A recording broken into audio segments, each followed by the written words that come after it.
Pamusoro ichangamira. Musi wa 8 March. Inini ndaida kumhanya kubhindura kunyaya yemwana wangu akanga asungwa. Saka ndakubridge ndobva ndazotasa mapepa acho mamwe acho andada unoshandisa kwakare ndobva ndakanganwa ndobva ndakadzoka. Ndikuda vakaparadza chibage changu chese nematanga wari 13. Matanga 13 matanga kutonyatsodzigarira so dzichidya. Pandakasvika inini ndakaona munda wakazara mombe kuti pi.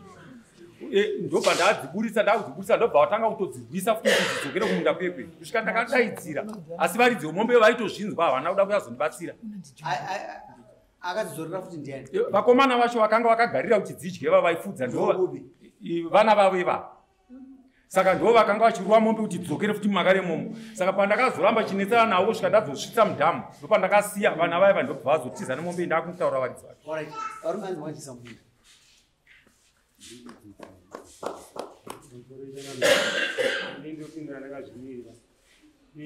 Zvavari kutaura kuti musi wa 5 March, musi wa 8 March, ini ndandisipo ndandiri kuHarare. Ndakadzoka handingazi ndakanzwa. Kana ivo kuya vachinditaurira kuti ndozvakaita mupedzenyu pano, handingazi ndakanzwa. Ndakatanga kuzonzwa shoko rokunzi inini ndiri kudiwa kudare musi weFriday Sunday yapera iyoyi. Ndopandakanzwa kuti ndiri kudiwa kudare. Ndasingazvizive. Vanhu vakanga vane zoro rangu musi wacho iwoyo ndamai chifocha ndo akadaidza musi iwoyo mombe dzabva kudya zvikushamisika kuti vanhu vandiri pano masoro echangamira. Inini ndakazonzwa ndakushedzwa namunyoro kunzi uyai kumba kwangu mombe dzadya munhu. Musi wani? Jeta nchariziya asi zuva ranga rari chipiri. Ndatonzwa kuti hanzi mombe dzanga dziri mumunda mavo. Une mombe ngani? Ini ndine mombe 2. Kwemi? Pakaitika chiitiko handisipo. Kasi makangonzwa dzenyu dzachika futi.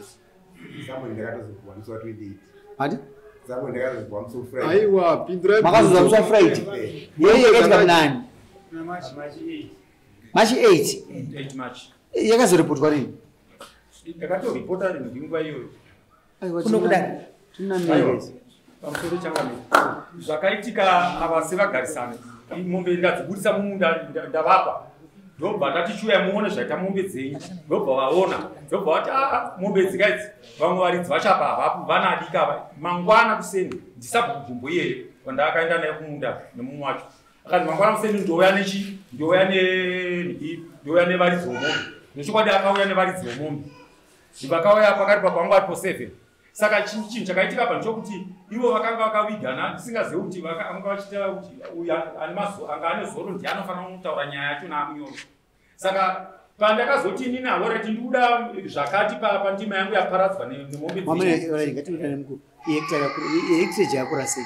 3/4 of a hectare. 3/4 of a hectare. Maitarisira gohwo rakamira sei? Ini ndaitarisa 5 tons. Maitarisira gohwo rakamira sei nomamiriro akaita kunzi? 5 tons nokuti yanga ndaida kupedza kudiriza mvura mbiri. Ini ndodiriza futi. Ini ndodiriza. Maitarisira gohwo rakamira sei? 5 tons ndo dzandaitarisira. Alright. Mumwe ndiani? Mukuru.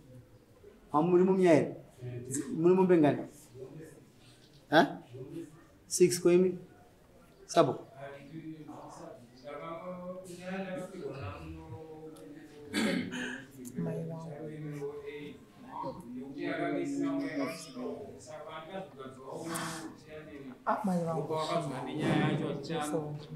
Alright, ndingakunetsei Sabo. Yo. Ini ndiri kuisa Sabo. Taura itinzwi. Ndimoziva kamombe madyera dzakaita. Pamusoro pemapandisoro. Chani ndiuya kukuyo ndiani zvisu. Vese vari kuda kufunga uyo ndiani yaro. Akusarire.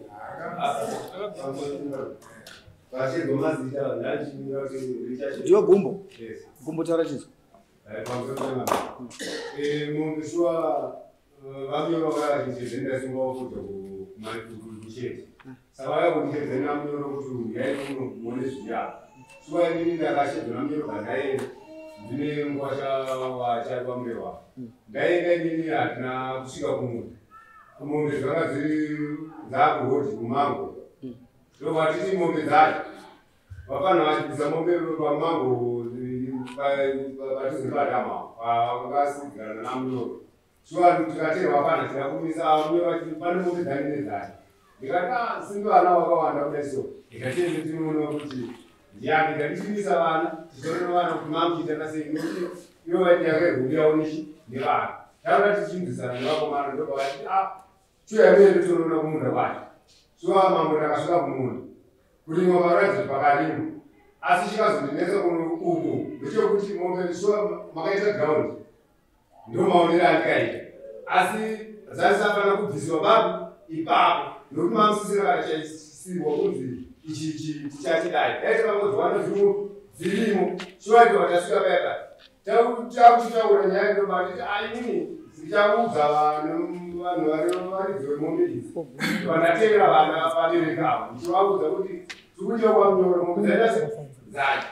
taenda kwamunyoro shuwa tikasvika tibva tagara pasi tagara pasi amunyoro ndokuti ndinini ndoda kuitaanza ndobva achema vakati zvinono zvaita kunzo hatina ndokuti ndinoda kuti tiita sei ndokuti ndakatendura sipamunhu vanhu ndobva achema papanongomwe asina kuya nonzi tichamatanira yakazoti atembomadima wetasangana pakati vachinzi pakati papi vachinzi chidai matitiwo $5 pamunhu vachinzi hausokei saka chiya chiibvunzana kuti iwewe mombe dzakuengani mayangu inoyari shuwa zvakaro ndobva wabvunza utembodzibva uyarapa ndakapindura kuti ainini mid of May ndinendakwanisa kunge ndaita se ndauyisa mari ndenge ndapedza kuprocesa zvefoni shuwa koji yakanonoka ndobva azomfonera tembo akunzi ko zvinhu zvangu ngatatembo vakomana vanhu vekodhi vasati vapedza kana apedza aiwa munondoona mari tichiuyanasi kutaura kwakaita se kwatikaita makawirirana kuti kudii sabu kumasabu makawirirana kuti mari yavo kana ndisingakanganisi yatenda tawirirana zvinhu $5 pamunhu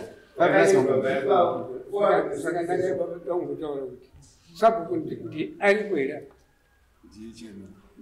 muri kusabu mari iri kutaurwa makaizwa yakabvumirana vanhu paukatanga kuita nyaya iyi panga pana amai vaivaita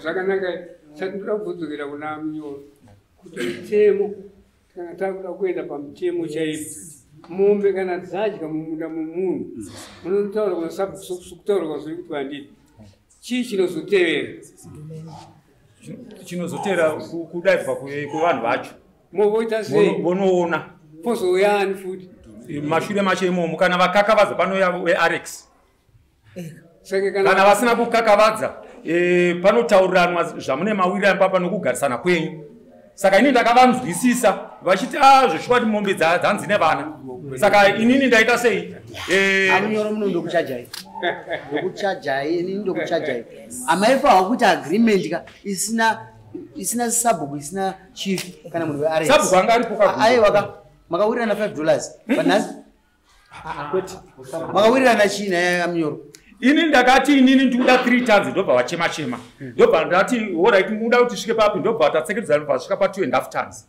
pa2.5 tons ndobva wati zvino mombe imwe chenenge ibhadhama ndati ikoko munonogadzisana chandiri kuda ini sabhuku gumbo ndori pakati unondiigira zvinhu zvinokwanisa kuti ndinotenga saka nhasi muri kuda chii nhasi ini ndikutoda chibage changu che2.5 tons icho kana kuti mari iri equivalent kukundyi ku2.5 tons azvinetsi dai mari yamukataurirana 2 tons dzakanga dziripo vanhu vavakakupai kunokuda zvisingazivi 2.5 tons idzo datakataura join out of court settlement datakawirirana pakati chivanhu chedu tinogarisana kwedu dayakatoperera amunyoro ndosaka muchiona nyaya dzekumaruwa tichiti makabhadharisana tokuchaja yes nokuti hadziperere ipapo mauya kudare nekuti vanhu havatadza kubhadhara makabhadharana ka dai zvakangombonyikidzana 2.5 tons that's a lot inini ndiri kutonga nhasi 2.5 tons handikupei ndo mutongo wangu ndinoinvita fundo munhu wearex oita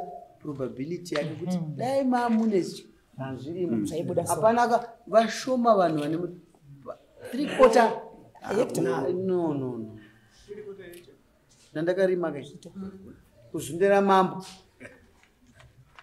3 hazvigoni ndakatakura matsaga mangani 6 ndakatangira imi kudyara so tinoda kuve tiri human takabvisa kanhu ikako mukati medu tinokugurisana tinorarama sevanhu Amunyoro ndati mandiona nhasi siri mumudhi wekubhadharisa ndaitanga ndakutenda mubhadhara maida kudyira vanhu nokuti zvinhu izvo zvaifawo zvakasvika kuna sabhuku oende kuna mambo ureza munhu weArex hapana chinodyiwa chipfuyo chinodyiwa mumunda motedza process iyoyo kana mizoti noda kubhadharana.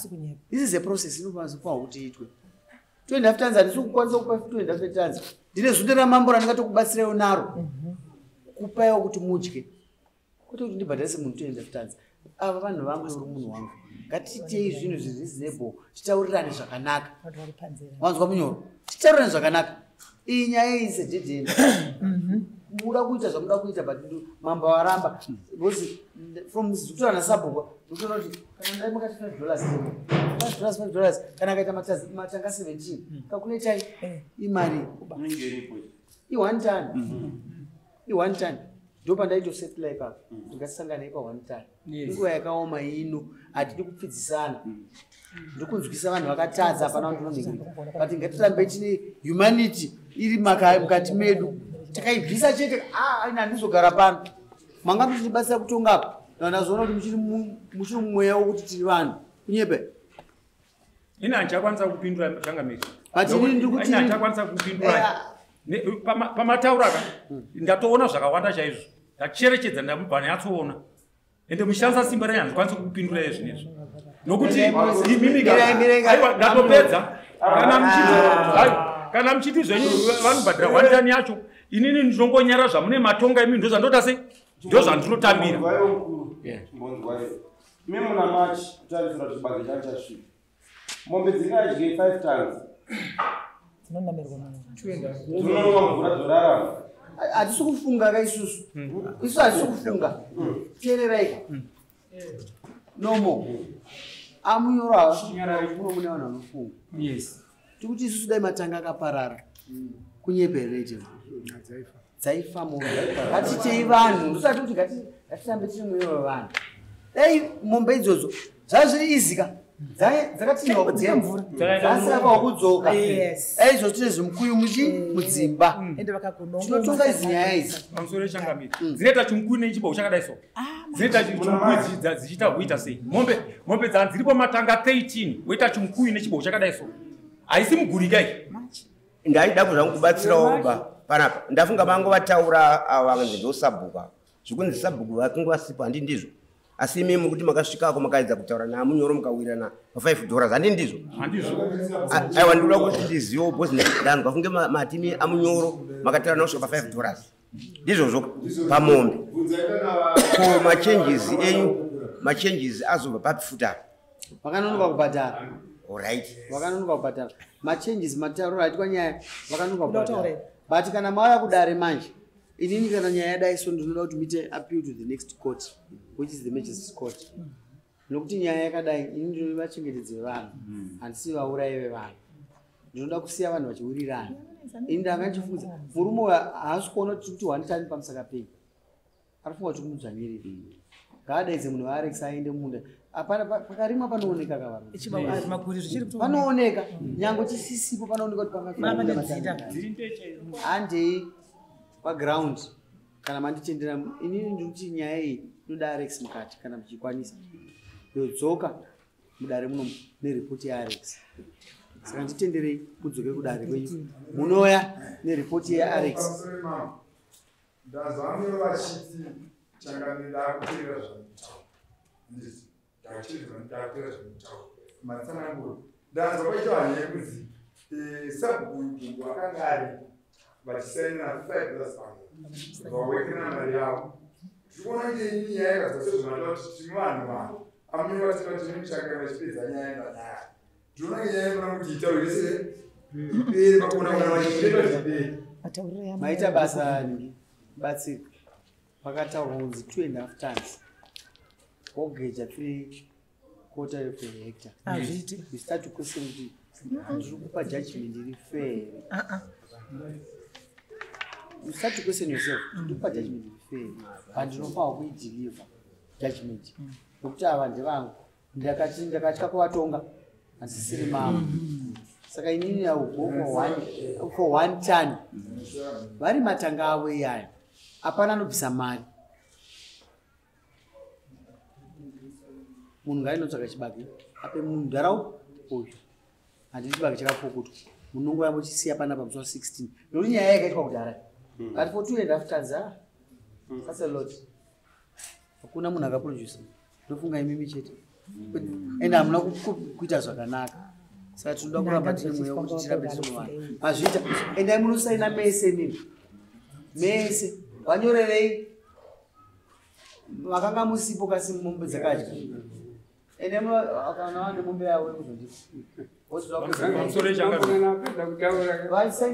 pamusoro yechangamiri chinhu chandiri kutaura ndiri ndare muno for the past 24 years mupanzwisaka inini ndaenda kumachechi musangano uchiona iri ndove chete dziri nhunzi mapanzwaka dzinonyatsogara kudya munda kusvika ndadzoka asi handina munhu wandakamboisa kudai zvino zvandakuita inini hatiranika hapana munhu anotadzwa kuita zvaanofunga munda make mupanzwisaka inini ndichaita zvanoendafunga munda mangu kana mombe yake yauya makaremo zvakawanana makaremomo haisi nyaya kana pane nyaya tozotangira ipapo nokuti inini amnyoro ndikubate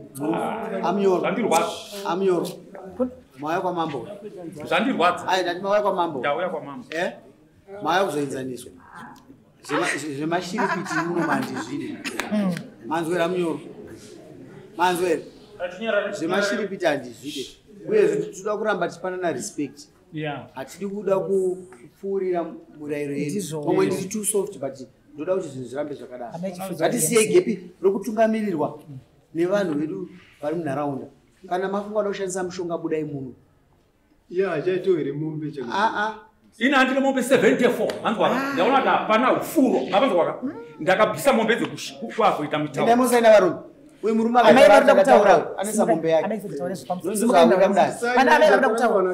simukai vari munyaya iyoyi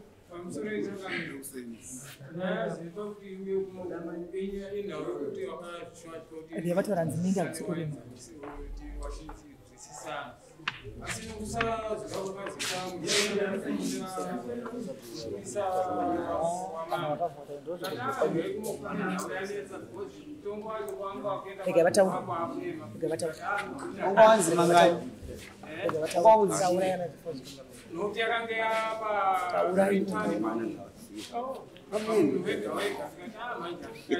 asi tiri tanzi pamunhu wega wega dambudziko ramunoita nderokuti nyaya dzakadai so musadzigarira kuzita dzenyu kana vanzitonga wainadzo kuno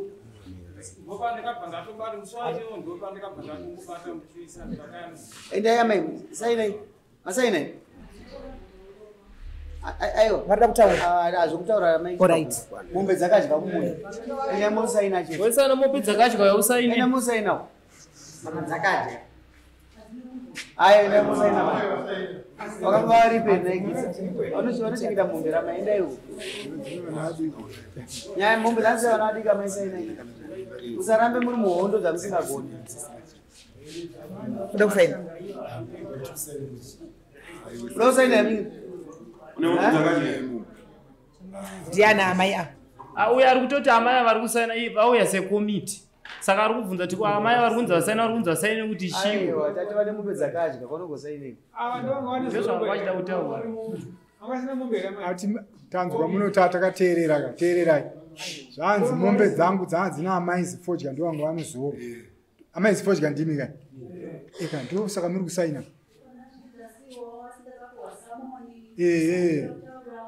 aiwa kutaura mutaure katabamba chitongwa nyaya amai munoona nyaya iri panapa ndeyekuti muwirirane murambe muri vanhu mukati medu makaita masungatenza nekunzwa wokuona munhu akupinga ivhurisiri rake rikwabusha onti munhu iye arira ivhu hazvina kunaka handidi kuti mudzokeredze muripisa izvozvapinga handidi kuti utaure muromo wekwandiri ndakaiva mwana mudiki ndirispekte nezvandiri unopinga ivhu redu uda kundiudza kuti ndikutaure sainai vanhu sainaiwo mwana mapedza here ende munovaudza musi wa 16 ndoda chibage ichocho chezotorwa panapa ende munovaudza batanizai makaregedza ndikusai chiketura zvinozokudhumirai sumukai zvazvakadii kuti mandire rutsiro kuti tokumbira kuti musa16 wacho andatsvage tichibage toisa kwamabasa bukwa makaita nyaya ari but is too soft kuisa for ndipana yes umerwa nekutakura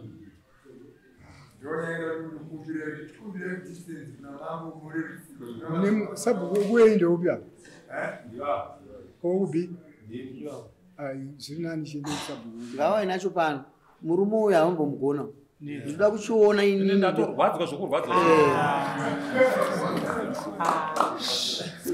unogara nawo mumviri namborwadzwa zvidikidika ndiye munhu aida ta MP utaure mambo apedza kutaura ndiyatisingadeiyo